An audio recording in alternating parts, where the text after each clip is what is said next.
So if we take a year 7 student, for example, their mammoth might be to do well at the end of year 7, to develop good relationships, and also the academic side of things as well.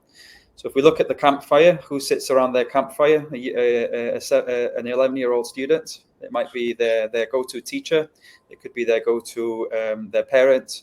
And it could be their best friend, for example, the people that they really trust. So what we do along the journey as well, it's not just about the mapping, but teaching them the traditional values, and also teaching them what is trust. What do we share around the campfire? What kind of stories do you share with different people? And of course, we all know our campfire changes depending on what the topic of the conversation is.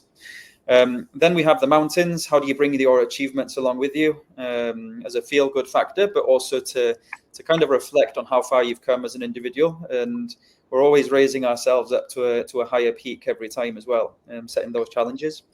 We've got the feathers of wisdom, and I think one thing in education is it's so important to share. And I think in the international market, this is something we need to do a bit more of, sharing our good concepts, sharing good ideas across schools. So for a year 7 student, how do they share their knowledge with others? What do they share? What do they keep themselves? But it's also the things like skill as well. We then look at the rivers of risk. What falls in these rivers? What are the obstacles between our community and our campfires, for example?